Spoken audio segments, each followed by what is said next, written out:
then the man himself. Please welcome on stage Mr. S. Hussain Zaidi.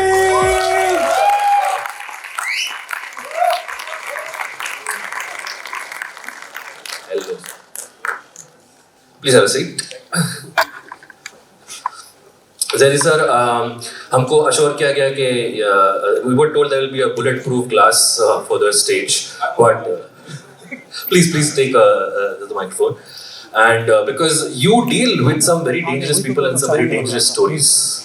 हम आज Black Friday की बात कर रहे हैं, which was your first book and your first adaptation, official adaptation from a book to a film. Yes. Can you guys hear Mr. Zaidi? Okay, mic needs to be on. Hello, yes. So that was my first book and my first adaptation. Right. So everything was first about it. Right. Mr. Zaidi, at what point were you approached for the book to be made a film? जहाँ तक मेरी जानकारी है, book आपने लिखी भी पूरी तरह से नहीं थी और उसके पहले आपके पास ऑफर आ गया था adaptation का. So yeah, no, book was actually I had received author copies. What you do is that once when your book is published, so before its official release, you get some author copies. Right. So I got 10 copies from Penguin, and I shared few of them with Midday editor. My editor Akar Patel was there, and then we shared with them. Somehow Tariq, he got to see this, Right. and Tariq Ansari, the owner of Midday, he suddenly got excited about the idea of producing a movie on it. Right. And then they got in touch with Anurag Kashyap. Now Anurag Kashyap, in those days, he was like he had made a couple of movies, but they somehow were too stark, real, and like about crime. So his talent was well known. Right. His understanding, his perspective was well acknowledged by everyone. So they thought that he would be the right person to make this movie. And that's Had you seen any of his work before? No, I didn't get time to see. My wife never allowed me to see movies, so Oh, wow. I couldn't see any movies until then. Yeah. Okay. पर जब भी ना ये movie release हुई थी तो आपने एक इंटरव्यू में मेंशन किया था कि जैसे इस मूवी की आपकी बुक की बात जब भी बाहर स्प्रेड हुई थी तो काफी टेररिस्ट का आपको फोन आया था जी। और उनको ये लगा था कि एक्चुअली आप टेररिज्म को ग्लोरीफाई करने वाले उनके काम को. So what do you have to say about वो that? जो आप लोगों को शायद पता होगा उस जमाने में जो आर्थर रोड जेल है उन्होंने उसको कार्व आउट करके उसमें specially designated TADA court form कर दिया ताकि वो इतने सारे जो अक्यूज थे 100-150 लोग थे उनको रोज आर्थर रोड से सेशंस कोर्ट ना लेके जाना पड़े. तो उसके अंदर वो कोर्ट में एंट्री बहुत मुश्किल होती थी. First you have to go at the reception, फिर वो एक वायरलेस मैसेज जज तक जाता था और जज का रीडर अप्रूव करता था तो वो जाता था अंदर. So when I started working on this book, I mean, got permission to go to that court. Now उस court में जो सारे accused थे, उनको लगा कि ये हमारा दोस्त आ गया, he will do a sympathetic job, and ये हमारी जो परेशानियाँ मुसीबतें उसमें लाएगा. तो बहुत से लोग मेरे दोस्त बन गए. I mean, याकूब मेमन भी, he was my friend, Asghar कादम और बहुत से लोग जिनको मैं जानता हूँ, उन सबसे मेरी दोस्ती हो गई. So they started opening up, sharing the details, stuff to me. So मैंने उनकी सुनी. Now as a journalist, हमें सबकी सुनना चाहिए. वो पुलिस हो, CBI हो, lawyers हो, defense हो, prosecution हो, और जो accused हैं सबकी सुनना चाहिए. तो because that's how I was working the book. मैं चाह रहा था किताब एक बहुत detailed, comprehensive story हो. So when the book came out, I mean they were very disappointed, and they immediately labeled me Gaddar and all that. So until that time it was fine, but जब book release होने के बाद एक दिन मैंने court में जाने की कोशिश की और वहाँ मैंने रिसेप्शन पे बाहर जो एक कांस्टेबल बैठा था उसने कहा कि हुसैन ज़ैदी साहिबांना कोर्ट मध्ये यायची परवानगी हवी है, पाठवू काय, उनको अंदर आना है, भेजू क्या? तो रिटर्न का थांबा. उसने अंदर जज से पूछा, लेकिन आई वाज सरप्राइज्ड. 10 मिनट के बाद तक जवाब नहीं आया, 15 मिनट तक नहीं आया, फिर जवाब आता है साहिबांना 8 मध्ये नको पाठवा, याचा जीवाला धोका है, इनको अंदर मत भेजो, ये जान से मारे जा सकते हैं. मैं हैरान है क्या जीवाला धोखा कोर्ट के अंदर कौन मारेगा. बट मैं फिर अंदर नहीं गया और मैं वहां से लौट आया. तब मुझे पता चला कि बॉम्ब ब्लास्ट अक्यूज काफी नाराज है उस किताब से. और फिर उसके बाद मुझे एक दो फोन आना शुरू हो गए और फिर तो अजीब सा था. मैं कुछ हैरान बिकॉज मैंने उस किताब में ऐसी बहुत सी चीजें लिखी हैं जो उनके सपोर्ट में. For example the mention of voices, the way they were tortured. मतलब किसी न्यूज़पेपर ने आई एम श्योर इतनी हिम्मत नहीं की होगी वॉइसेस का जिक्र करना, उनको 4 डिग्री टॉर्चर के बारे में कहना और जो बॉम्ब ब्लास्ट के साथ हुआ. लेकिन फिर भी वो लोगों को नाराजगी की शिकायत रही मुझसे.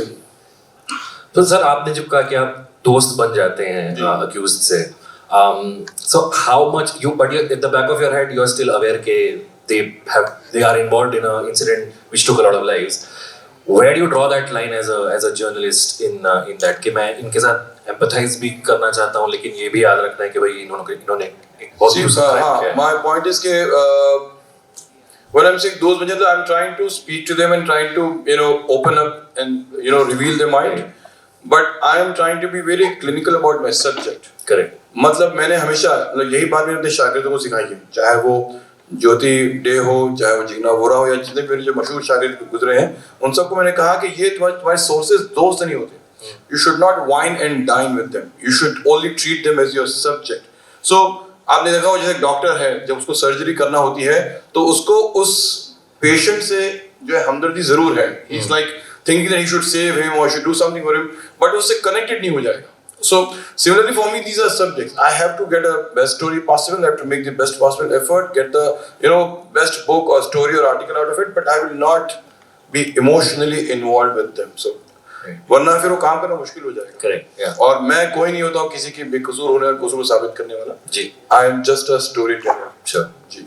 मैंने आपकी बुक माफिया क्वींस अभी रिसेंटली पढ़ी थी और it was very very engrossing, but उसमें ना मुझे एक बात मैंने नोटिस की कि as an interviewer itself you are very underrated. I felt because आपने terrorist are supposed to be shrewd manipulators, पर आपने एक मैनिपुलेटर से ही आपने इतनी इंटीमेट डिटेल्स उनकी आपने पूछ ली उनसे और वो बता भी रहे थे. तो ये how did you manage to do that? कौन सा इंटरव्यू पढ़ा था आपने? मैंने ये सपना दीदी वाली जो स्टोरी थी वो पढ़ के रियलाइज कि उस तरह से जो आपने उस तरह बात की थी. Can you tell us in short what Sapna Didi's story is? सपना दीदी मैं बयान करूं? जी. मेरी फेवरेट कहानी है वो. अच्छा. सपना दीदी. सपना दीदी जो है एक्चुअली उसका नाम अशरफ खान था और उसके husband Mahmood Khan, who was known as Mahmood Kalia, was killed in a fake encounter outside an airport. So उस वक्त ये लड़की हाउसवाइफ थी और like उसको अंदाजा भी था कि शौहर को क्यों मार दिया गया. So she was grieving her husband. She was in mourning, and at that time someone told her that the cop who had pulled the trigger was just an instrument. वो तो दाऊद के कहने में मारा गया है. This housewife's transformation into becoming a killing machine. तो वो अशरफ से सपना बन गई और सपना से जिस तरह हम लोग ये भाई हो जाता है, कोई अंडरवर्ल्ड में भाई लोग होते हैं, तो वो दीदी बन गई, सपना दीदी बन गई. So उसकी जो जर्नी थी ना वो इंतकाम की, वो अपने रिवेंज की for taking revenge for her husband's blood, वो कहानी थी सपना दीदी. Now what happened, it was I at that time when she was killed in 1994, I was not in journalism at that time, and her story was more of a legend. Dawood का कत्ल करने के लिए, उससे बदला लेने के लिए अच्छे लोगों का जिगर नहीं है. मतलब उसको उल्टा जवाब नहीं दे सकते हैं लोग. दाऊद से मतलब उसके सामने खड़े होना लोगों की हिम्मत की बात थी. कोई मर्द जात नहीं कर पा रहा था. एक बहादुर औरत अकेली, no support from family, police वाले तो हेल्प करने को तैयार ही नहीं थे. जब वो खड़ी हुई थी तो वो कहानी ना अपने आप में लेजेंड बन गई. तो मुझे लोगों से पूछना था, बात करना था. रिपोर्टर्स तो बहुत लेजी होते हैं, कुछ खास काम करते नहीं है. पुलिस वाले ज्यादा बताने को तैयार नहीं थे. तो who will tell me those details about her? So I realized that there was one guy who trained her to what she became. Like एक डोमेस्टिक हाउसवाइफ को उसने गन्स चलाना सिखा दी, यानी मशीन गन से लेकर के पिस्टल से लेकर एवरीथिंग. सो मुझे उस आदमी से मिलना जरूरी था. So I met this guy Hussain Shaikh. मेरा हम नाम था, बड़े अफसोस की बात है, but we immediately kind of developed a rapport and friendship. तो उसने चूंकि बचपने में जब 16 साल की उम्र में उसने एक ऐसा उस्तरा चलाया था, किसी के यहाँ से लेके यहाँ तक एक बहुत जबरदस्त जो है क्लिनिकल स्कार बन गया था. तो लोगों ने उसका नाम मशहूर कर दिया, उस्तरा, जो उस्तरा चलाता है. तो वो उस तरह से बात कर रहा था वो. So then I met him, and actually I met him with Vikram Chandra. Right. My of Sacred Game. Yes, my guru and the man who taught me to write books. Yeah. I must thank him really through this medium. तो उनके साथ बैठा हुआ था, तो वो अपने बारे में जानना चाह रहे थे कि अंडरवर्ल्ड क्या है बताओ. तो उस तरह जो है वो बता रहा था. उस जमाने आपको पता है ये बात है कुछ 95-96 की. आप सोचिए उस जमाने में दुनिया उतनी तरक्की नहीं कर रही थी. इसके पास एक 6 फोन का कंसोल रखा था. हर सवारी उसको एक फोन करके खबर देता था. उसके सीसीटीवी रखा था. He had the most sophisticated weapons, and वो अजीब सा फोर्ट्रेस था जहाँ बैठे थे. तो उसने अपनी कहानी बयान करना शुरू की, तो विक्रम जो सवाल कर रहे थे उसके सवाल से अलग हट के इसने अपने बारे में जो बताना शुरू किया कि किस तरह से अशरफ से मुलाकात हुई और किस तरह से अशरफ से कहा मैं तुम्हारी हेल्प करूंगा. But he was the only man who was thinking of taking revenge from Dawood at that time. He was having some tussle going on with him. So ये दोनों ने जिस तरह से वो एक मुहिम शुरू की थी, तो वो कहानी, और वो उस तरह बताने तैयार नहीं था, तो मुझे क्रेडिट, वो कभी यहाँ ले जाता था, कभी उस तरह घुमाता था, कभी कुछ और बात करता था, तो I had to keep prodding him, goading him to get the stuff out of him. In the end, I realized कि ये तो बहुत बढ़िया कहानी है, तो मैंने विक्रम से कहा, विक्रम ये कहानी मैं लिखूंगा, ये आप मत लिखिएगा. So but Vikram was writing Secret Games at that time. हाँ, he was writing Secret Games at that time, and he was more interested in underworld, क्योंकि वो गणेश गायकवाड़ जो underworld का character था, तो he had some rivals from Muslim gangsters. Now because we could not meet Dawood Ibrahim or we could not meet other gangsters, he thought कि हुसैन यहाँ available है, मिल रहा है, इससे बात कर लें, तो हम उसके बाद जाके मिलके बात करें. सर मेरे पास एक क्वेश्चन है, जो आप इतने खतरनाक लोगों से मिलते हैं जी, फटती कैसे नहीं है आपकी, मतलब ऐसे एंटर होने से कि जा रहे हैं, पता नहीं वापस आएंगे कि नहीं, क्या होने वाला है, आप तो आगे की सोच रहे हैं कि मैं आके क्या लिखूंगा. Thank you for the one person who uploaded. फटती क्यों नहीं, वैसे देखिए होता ये है कि फट्टी सबकी है, दिखती नहीं है. और जहां तक मेरा मानना ये है कि ये जो सारे गैंगस्टर्स हैं, मैंने इससे बात पहले भी बात कही है, तो मुझे लगा शायद रेपिटेटिव है, ये सारे गैंगस्टर्स बहुत बुज़दिल होते हैं. इन लोगों के पास हिम्मत और जिगर नहीं होता. अब इनसे कहिए कि आप अपनी बंदूक साइड में रखें और फिर किसी आदमी से निहत्ते हिम्मत करके दिखाएं लड़ने की, दो हाथ करने की. इनकी सारी बहादुरी उस छोटे से तमंचे के पीछे होती है. दूसरी इनकी बहादुरी क्वालिटी ये होती है कि क्योंकि लोग बहुत दूर बैठे हैं, कोई दुबई में बैठा है, कोई कराची में बैठा है, कोई मलेशिया में बैठा है, तो उसको वहां से बहादुर बनना बहुत कन्वीनियंट होता है. So my whole point was that since I kept on writing stuff about them and I kept exposing them, but I knew that they will never come in front of me, they will try to kill me. So मुझे उनकी हिम्मत पे हमेशा जो है शक था. एक बात. दूसरी बात, I come from a very religious background where my parents taught me कि आदमी एक ही बार मरेगा. तो और जब तक खुदा की तरफ से तकदीर में नहीं होगा तब तक तो नहीं मरेगा, फिर चाहे कोई कितनी भी कोशिश कर ले. And it has happened with me. I have survived bomb blasts in Kashmir, in Iraq, in all those difficult places, and I've seen कि लोग और मरने वाले सदर से मर जाते हैं, तो क्या था. So which I was never scared about writing about them, and I realized that they made couple of attempts to eliminate me or do something to me, but alhamdulillah I've survived. That's great. You mentioned Yaqub Memon. Yaqub Memon is in Black Friday. He was played by someone very famous who went on to be a film director. Does anyone want to take a guess who it was? It was Imtiaz Ali. Yes, Imtiaz was in the movie. Black Friday also known for having some great actors who went on to be big. I think Gajraj sir is with us in the audience today. He's in the movie. Gajraj sir का intro scene Dawood Ibrahim के साथ है, तो he stole the show in front of. I don't know what else. I shouldn't say more. मैं सलाम करना चाहूँगा. I can't see him. I think वो समोसा खाने चले गए इसी वक्त. But Black Friday ran into a lot of trouble, sir. So the film was first screened in 2004 at Locarno Film Festival. It was slated to release in December 2005, पर फिर भी नहीं हो पाई क्योंकि the matter was sub judice. And the court actually said that one of the reasons they stayed the release was because the book and the movie is so well researched, it might actually affect the audience's perception. Isn't this the court essentially saying you've done too good a job, we won't let people read? I am really thankful to the judge who made that comment, because in a way he validated and certified the authenticity, credibility of the information in the book. But I don't know if you guys noticed, जब वो verdict announce हुआ था उसके बाद में 2007 में, तो उस किताब में जितने लोगों को भी हमने मतलब लिखा था इन्होंने क्या क्या किया, they all were convicted for all those acts which we wrote about them in the book. In fact सारे news anchors उस किताब को लेके बैठा करते थे as a reference point. So हमने because research, as I said कि हमने बहुत उसके अंदर मेहनत की, बहुत सी चीजें पढ़ी, मतलब CBI ने हेल्प की, मुंबई पुलिस ने हेल्प की, उज्जवल निकम साहब उस जमाने में चीफ प्रोसिक्यूटर थे, राकेश मारिया साहब DCP थे, फिर CBI के जो है वो रमन त्यागी और देवेंद्र परदेसी, इन लोगों की हेल्प से वो किताब बनी. बट एक साहब जो यहाँ बैठे हुए हैं मेरे सामने, उस्मान जान खान इनका नाम है, और ये मेरी ब्लैक फ्राइडे बादशाह खान के नाम से मशहूर है. He is the bravest man I've seen in this world. मैं आपसे कहना चाह रहा हूँ कि जहाँ मैंने कहा कि लोग बुज़दिल लोग होते हैं, एक बहादुर इंसान मेरे सामने बैठा जिसने अकेले ने मुंबई पुलिस की इतनी हेल्प की कि उनका केस इनकी वजह सुलझ पाया. And it could result. The real Badshah Khan is with us, guys. Who's played by Aditya Srivastava in the movie. and he of course became the conduit to break the case. And I just want to tell you that this is also 25th year of our friendship. मैं इनसे 1998 में 10 अक्टूबर को मिला था इनके घर पे, और आज हमने इस हफ्ते 25 साल हमने पूरे किए इनसे दोस्ती के. So round of applause, guys. Come on. Thank you. This is proof that friendships can be maintained. Of course. Usman भाई बहुत अच्छे और शरीफ इंसान थे, उससे दोस्ती की है मैंने, आज तक दोस्त है मेरे वो. जी. Thank you. Yeah. I wanted to come to, I mean, of course, Black Friday was your first adaptation. उसके बाद आपकी कई सारी किताबें, कहानियाँ adapt हुई हैं.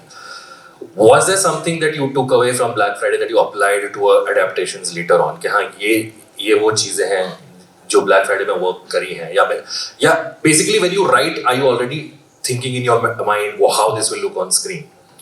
Actually, सच बात ये है कि मैंने कभी उस लिहाज से लिखा नहीं है, लेकिन चूंकि अभी हमने विक्रम चंद्र का जिक्र किया था कुछ देर पहले, तो आपको पता है जब वो मुझे मिले थे तो मतलब I was totally zero, I was only a journalist, I could report on incidents. उनकी किताब सीक्रेट गेम्स या पवित्र लीला जो ट्रांसलेट हुई बाद में, I kept on consulting for writing stories, writing books. तो मैंने उससे कहा कि यार ये इतना बड़ा ह्यूमंगस काम है. सी आपको पता है 12 मार्च 1993 को जो इंसिडेंट हुआ था वो उस वक्त, यानी जब तक 9/11 नहीं हुआ तब तक दुनिया का सबसे बड़ा टेररिस्ट अटैक था. उसमें एक मुझ जैसा मामूली सा पत्रकार जिसको 2 साल 3 साल ही हुए पत्रकारिता में, उसके लिए किताब लिखना बहुत मुश्किल था. तो मैंने विक्रम जी से पूछा कि मैं इसको कैसे लिखूंगा, तो विक्रम कहने लगे don't tell the story, show the story. Right. आपको ऑडियंस सुन के जो है शायद वो इतना मुतासर नहीं होगा जितना कि वो आपकी कहानी को देख के मुतासर होगा. ना at that time I had no clue कि मैं जो किताब में जो लिख रहा हूँ, जो उसमें विविड डिस्क्रिप्शन दे रहा हूँ, जो ग्राफिक डिटेल्स दे रहा हूँ, वो एक स्क्रीन प्ले राइटर के लिए, एक डायरेक्टर के लिए बहुत बड़ा हेल्प होगा. जब मैंने ब्लैक फ्राइडे लिखी तो आप अगर देखें, जिन लोगों ने ब्लैक फ्राइडे देखी वो जानते हैं कि उन्होंने सीन बाय सीन उसको उसी तरह से लिखा है. Because it was a big help. Actually Vishal Bhardwaj ने माफिया क्वीन के फॉरवर्ड में लिखा है कि हुसैन अपनी किताबें ऐसे लिखते हैं कि वो स्क्रीन प्ले लिखने में ज्यादा मेहनत करना नहीं पड़ती है. सो ये थैंक यू वेरी मच, बहुत बहुत शुक्रिया हिम्मत अफजाई का आपकी. So don't you think आपको स्क्रीन राइटर का भी पेमेंट मिलना चाहिए? यार वो डायरेक्ट लोग मुझे किताब लिखने के पैसे देते काफी है. कई बार मुझे वो भी नहीं मिलते यार. मैं क्या बताऊं आपको. सो इसीलिए हुआ है कि फिर पीछे कि उस रीजन से लिखने लगा तो उन लोगों को जो है वो आसानी हो गई स्क्रीन पे लिखने. But the idea was never कि इट शुड बी अडैप्टेड और should get a screen play और व्हाटएवर. वो किताब लिखने के स्टाइल में मतलब वो एक बार आदमी लिख लेता फिर उसको ऐसे ही जुड़ जाता है, वो लिख लेता है बस. In fact, the film starts with the Mahatma Gandhi quote, "An eye for an eye makes the whole world blind," and the layout of the film is also cause and effect. कि क्योंकि ये हुआ उसके बदले में ये हुआ, और अब क्योंकि ये हुआ उसके बदले में कुछ और हो सकता है. I just would you like to have any more questions for Mrs. Zaidi? I actually had to ask you. This is like an open-ended question, but do you think, like largely, do you think terrorists deserve any empathy? No, Deep question. Never. बल्कि terrorist नहीं, बल्कि हर वो शख्स जिसने जुर्म किया है, I think why should you empathise with him. मतलब किसी का कत्ल करना क्यों. और माय बिगेस्ट प्रॉब्लम इज कि जो टेररिस्ट अगर धर्म के नाम पे, मजहब के नाम पे कत्लेआम खून खराबा करते हैं, बहुत बुरी बात है. बिकॉज जिस मजहब की पैरवी वो कर रहे हैं, उस मजहब की किताब में, कुरान में लिखा हुआ है कि किसी ने अगर एक बेकसूर शख्स का कत्ल किया तो उसने पूरी इंसानियत का कत्ल किया. आप कुरान पढ़ लीजिए पहले, उसके बाद या इस तरह जुल्म कीजिए. तो इन लोगों को जो इतना खून खराबा मजहब के नाम पे कह रहे हैं, खुदा खुद माफ नहीं करेगा, हम क्यों हिमायत करें उनके साथ में. बस मसला यही है. आपका एक मैं इंटरव्यू देख रहा था, आपने एक बहुत इंटरेस्टिंग कैरेक्टर के बारे में बात की, फारूक पटाटा वाला. जी. Would you like to tell us their story? क्योंकि वो फिर स्टोरी काफी फिल्मी है मुझे लगा, कंसीडरिंग. फारूक मेरा एक सोर्स था. He was a customs officer actually, marine preventive wing का कस्टम्स ऑफिसर था, और वो फिल्मी कहानी है. हाँ. मेरी वाइफ की बेस्ट जो मेरी जिंदगी का तोहफा है वो फारूक पटाटा वाला. And you have kids, sir.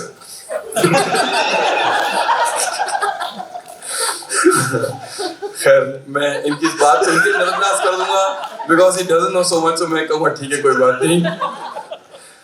वो एक कस्टम्स ऑफिसर थे, और my wife really met him first when she was a journalist in afternoon at that time. So she was writing about underworld, और फारूक ने तो काफी स्टोरीज दी थी. I came much later in the scene. She by then was an established veteran crime journalist. सो जब वो मुझे उस जमाने सोर्सेज डेवलप कर रहा था, उन्होंने मुझे फारूक से मिलाया. Now Farooq, if you know Farooq, he was huge. यानी 6.25 फीट का आदमी था, बहुत मोटा सा आदमी था, बहुत उसकी यहाँ तक दाढ़ी थी, बहुत मजहबी सा आदमी था. But the moment he start talking, it was like an encyclopedia on Mumbai underworld. तो मतलब लिखते मैं थक जाता था जिस तरह से बातें करता था. एंड जैसे मैंने कहा कि दाऊद के खिलाफ लोगों को हिम्मत नहीं होती खड़े होने की. फारूक जो है वो दाऊद का बचपन का दोस्त था. They both had played cricket together and they both had grown up together. In a very filmy way, Dawood became a criminal and Farooq became a customs officer. ये अलग बात है कि 1997 में उसको फारूक के कहने से गोली मार दी गई और वो मर गया, और उसको मुंबई पुलिस ने, डॉक्टर से बचाने की बिल्कुल कोशिश नहीं की. वो शायद बच सकता था. So that's the only story जो मैंने उसके मरने पे फाइल की और रोते हुए फाइल की. I have never cried while writing my stories, but Farooq की कहानी लिख रहा था और मेरे आंखों से ज़ारों जो आंसू बह रहे थे. तो मुझे आज भी याद है, तो बहुत अच्छा दोस्त था. मतलब there are so many fond memories that I have with this guy Farooq. I mean, I initially read so much about Underworld and so many features only by the help of Farooq's stories. So I mean, कभी अगर आप चाहें तो ऐसा programme सिर्फ फारूक क्या करें. I think I can speak about it for half an hour and can tell you a lot of interesting anecdotes and stories. Sure. Yes. Do you watch all your adaptations very religiously once they are done? Do they show it to you, and do you then have inputs about this is how it happened, this is how it didn't happen? ये बड़ा खतरनाक सवाल है.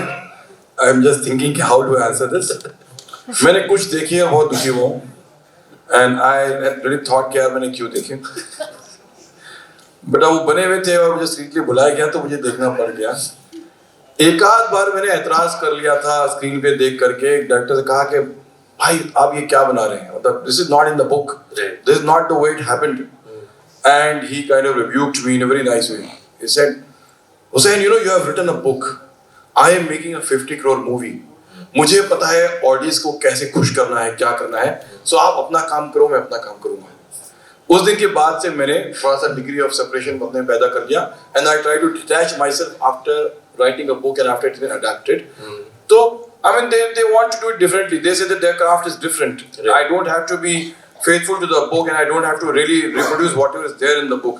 But मेरे लिए ये Black Friday एक अपने आप एक लिविंग टेस्टिमनी है कि अनुराग who remained true to the book and like reproduced it as it is, people loved it, liked it, and after 20 years of this movie's release, it is still among the most watched movies on the digital thing. So मेरा कहना ये है कि वो कहते तो हैं कि उनको जरूरी नहीं कि क्राफ्ट इसको ट्रू रखें, बट एक सबूत हमारे पास जरूर है कि जिन लोगों ने देखी है ब्लैक फ्राइडे जैसी बनी है, लोगों को बहुत पसंद आई, लोगों ने सराहा उसको. जी. I want to ask about true crime. What is it about true crime that always keeps people hooked? क्योंकि podcasting में भी अगर आप देखें true crime बहुत popular genre है. Even on TV, there's these crime patrol type shows where recreation of crimes are shown and they always get the highest ratings. Is it कि हम देखकर ये तसल्ली करते हैं कि भाई किसी और को हो रहा है, हमको नहीं हो रहा है, या हमको अच्छा लगता है वो डर में रहना कि हमारे साथ भी हो सकता है? या हम सीख रहे हैं? नो अर्जिता, मतलब ऐसे मर्डर हम करेंगे, हम भी ऐसे ही मर्डर करेंगे, ये चोरी हम भी इस तरह करेंगे. If you are going to commit a murder, like don't tell it in front of people beforehand, giving people hits. See, औरतें बहुत खतरनाक होती है. मैंने कहा ना आपको, अगर आप माफिया को उठा के देखेंगे तो ऐसी 13 खतरनाक औरतों कहानी उसमें लिखी है. You never know. Are you the 14th? I mean, I'm doing a sequel, maybe she can feature there. अगर लेकिन कोई अपराध करना चाहिए आपको. What's a true crime? you heard it here before, guys. I don't know. See, हर लोगों की अपनी अलग-अलग पसंद होती है, एक उनके अलग inclinations होते हैं. I don't know what fascinates them about true crimes, but I think what happens कि उनको क्योंकि उसमें सच्चाई और हकीकत दिखती है. They all want to know the truth, the thing which is fact, and वो उनके सामने घट रहा है और उसको देख रहे हैं. तो I think it's not more for enjoyment or pleasure, but it is just, you know, I think there's a sense of amazement in their psyche, somewhere deep recesses कि अच्छा ऐसे भी होता है, इस तरह किया गया. वो जो उनके अंदर की हैरानी है ना, it gets, you know, fed by these kind of graphic things on the screen, right, जो वो उनको देखने में मजबूर करते हैं. मुझे लगता है ऐसा. बाकी हर किसी की अलग-अलग बातें हो सकती हैं. Sure. Couple of last questions. When Black Friday was being made, did you expect it to be a blockbuster? Because Anurag was an indie director, small budget की फिल्में बनाते थे. तो उम्मीद क्या थी आपकी कि ये फिल्म हिट होगी, moderate success होगा, क्या होगा? मुझे ना, जैसे कि मैंने आपसे कहा कि कुछ चीज़ें ऐसी होती हैं जो ज़्यादा सोचना नहीं चाहिए, लेकिन मैं चूँकि my wife came from Hindu background, she taught me lot thing about Hinduism, तो उसने कर्म ने वादे का रस्ते माँ फलेशु कदाचन वाली जो कहावत है कि कर्म किए जाओ और फल की उम्मीद मत करो, तो मुझे तो पता नहीं था कि ये किताब भी हिट होगी, इस किताब को पढ़ेगा भी, ब्लैक फ्राइडे पे भी आप में पॉपुलर भी होगी, मुझे पता भी नहीं था।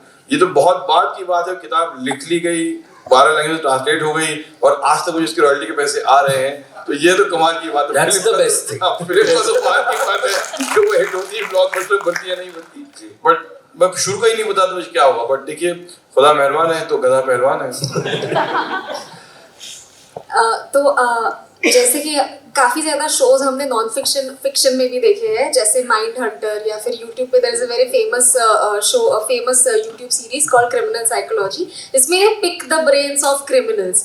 तो अगर आपको ऐसा अगर कभी करने का आप सोचे, ऐसा शो बनाने का सोचे, तो क्या आपके थॉट्स रहेंगे उसके ऊपर? Do you think that would be interesting? I don't no, see the psychology एक ऐसा सब्जेक्ट है जो मैं इसमें ज़्यादा डेल्व नहीं करना चाहता, क्योंकि तो बहुत थियोरेटिकल है, वो बहुत बुकिश सा सब्जेक्ट है। जहाँ तक मेरा एक बहुत साफ अल्फाज में अंदाज़ा होगा कि जो क्रिमिनल माइंड लोग होते हैं ना, वो नॉर्मल नहीं होते, उनके दिमाग में 3rd फ्लोर में ना कोई वायरिंग हिल गई होती है उनकी, और वो उस वजह से वो कोई ना कोई क्राइम करते हैं। बस नॉर्मल आदमी किसी को तकलीफ कैसे देना चाहेगा, मतलब किसी की हत्या कर देना, खून बहा देना, उसके बाद कुछ वायलेंस, हिंसात्मक वो कर देना, आई थिंक नॉर्मल इंसान का काम नहीं है। तो अब ये जो साइकोलॉजिस्ट लोग करते हैं किसी के जहन के गहराइयों में जाकर के निकालना, आई डोंट नो मैं ऐसा कर पाऊंगा, करना चाहूंगा, या मैं एंजॉय करूंगा, I don't know, but basically I think that this criminals are not humans, they are very savage normal people. Okay, sir, we have some categories we do on this show. एक category है what has aged the best and what has aged the worst. कि film में ऐसी क्या चीज़ है जो आज तक कायम है, उसको देखने में मजा आता है, क्या ऐसी चीज़ है जिसको देख के मजा नहीं आता। So for me, I think what has aged the best from Black Friday is, despite being a low budget film, it still looks great. They showed the blasts happening in a very authentic way. What's aged the worst, the real life applications of it, I think did not age well. Sir, if you had to say कि एक चीज Black Friday की जो अच्छी है और एक चीज ऐसी जो आप regret तो नहीं कहूँगा, but something that you see a little dicey way, what would your answer be? See, I think उस मूवी को देखने के बाद में, Black Friday को देखने के बाद, अगर लोगों की बात ये समझ में आ जाए कि जो टेररिस्ट में जो एक बड़े लोग होते हैं, या जो रिंग लीडर होता है, जो अपने आप में जो एक टेररिस्ट में जो लोगों को, ग्राउंड लेवल के लोगों को जो मिसयूज करता है और उनको जो एक्सप्लॉइट करता है वो अपने इंटरेस्ट के लिए, अगर कोई एक आदमी भी ब्लैक फ्राइडे को देखने के बाद ये समझ ले कि उसका इस्तेमाल नहीं होना चाहिए, उसको ब्रेन वॉश नहीं करना चाहिए, तो मुझे लगे मेरी फिल्म कामयाब हो गई, क्योंकि that's the only way I to convey. So I think this is done very well that story. उसमें जो कुछ किरदार की आंखों में जो बिट्रेयल दिखता है ना, the way they felt abandoned by Tiger Meeman, the way they felt that they would use like a dog going after a ball just because the master wants it, वो फील बहुत बढ़िया है। So मैं चाह रहा था कि वो अगर कोई एक भी समझ ले तो हम कामयाब हो जाएंगे। That has done very well. Okay. Urjita, anything you want to add? I think the chase sequences, they have aged the yes. best, and along with that, I feel like the fact that it is not very filmy. Correct. Like the movie in itself ऐसा नहीं है कि मुंबई का don कौन, ऐसा उसमें कोई dialogue नहीं है। And according to me, what has aged. Stop taking digs at Satya, Urjita. That was also a great film. Sorry, Satya also I like. But real life में ऐसी कोई केस हुई नहीं थी। जिस लड़के को उन्होंने दौड़ते दिखाया था इम्तियाज गवाटे को, वो रियल लाइफ में बहुत ही सीधा कैरेक्टर था, उसने उल्टा सरेंडर किया था। तो आई थिंक वो जो हुआ था वो थोड़ा सा उन्होंने एक क्रिएटिव लिबर्टी ले ली उन्होंने वो वाली चीज को, अदरवाइज रियल लाइफ में वैसा नहीं हुआ था। आई think this one of those things which Anurag did for the visual pleasure. Yeah, and what has aged the worst? I think the blood signature.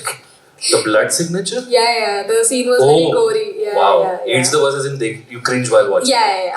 Cringe as in, guys, it's painful, not because it was. Not because it was boring. No. Okay, last thing that we do is a segment called alternate ending.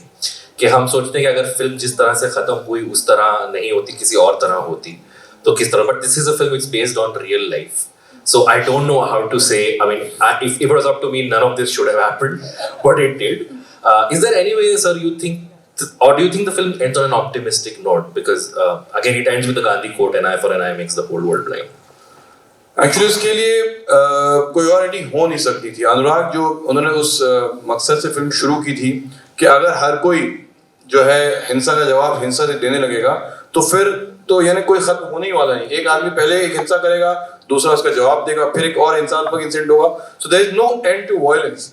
So which is what he tried to do in that movie. अगर आपने उस लोगों ने गौर से देखा है तो वो सीन्स जो किताब के बिगिनिंग में थे उन्होंने उसको क्लाइमेक्स पोर्शन में इस्तेमाल किया है. So it was his craft, it was really skill that he tried to do it non-linear way and ensure कि audience still get the message. Correct. तो वो बहुत powerful message कन्वे किया उन्होंने. I think इससे better ending I don't know, मतलब जो मेरे ज़हन में तो नहीं आ रही, हो सकती है जो अनुराग ने किया उसके अंदर. Sure. My answer also same. Okay, so on a Hazard Age Well scale of 1 to 10, for me it's a 9 on 10. Don't ask me why I'm not giving it a 10 on 10. Why are you not giving it a 10 on 10? Just because. Because उनको screenwriter की payment नहीं मिली. Yes, that's why. Because the book was a 10 on 10 and the movie couldn't match up to the book. So Right. Thank it's you. the correct answer to give when you have the author on the Thank back. you. Thank you. For you, Urjita? I think on a Hazard Age Well scale, I think 8. 8. Wow. What do you Yeah. take two Yeah. points for? What? What did you take away 2 points for? अब मैं नहीं बता रही. Oh wow. Okay. Sir, if No, I I may. think it's not. I felt like एक तो बहुत ज़्यादा गोरी था बीच में, and I feel like the pacing was a little too fast for me. That's what I felt. Yeah. Urjita suddenly went Martin Scorsese at the end. Like, the pacing was a little off. It was good. Sir, if I may ask, can you judge your own story being adapted? For you, how well do you think? If you had to score Black Friday on a scale of 1 to 10, the movie, how well would you think it has aged? यार अनुराग मेरा दोस्त अब भी है. मतलब क्यों मेरी दोस्ती खत्म करना चाह रहे हैं आप लोग? मैं कुछ ज्यादा frankly बोल दूंगा तो शायद को खराब लगेगा. So I would rather keep this answer to myself. Sure. All right. Thank you so much, sir. Give it up for Mr. Hussain Zaidi. There's a reissue of Mafia Queens of Bombay which has been published by Westland. The copies are available outside, so please do have a look. And there's a new forward by Vishal Bhardwaj, as sir said. Once again, sir, thank you so much for being on the panel. Thank you so much. Give yourselves a round of applause. Yes. Thank you. That was Hazard Age Well, and thank you so much. Please stay tuned for the next panel. But before that, allow me to help you to choose what you'd like to do and how you'd like to spend this break. There's a Westland bookstall outside of the foyer where Hussain Zaidi will be signing his book Mafia Queens.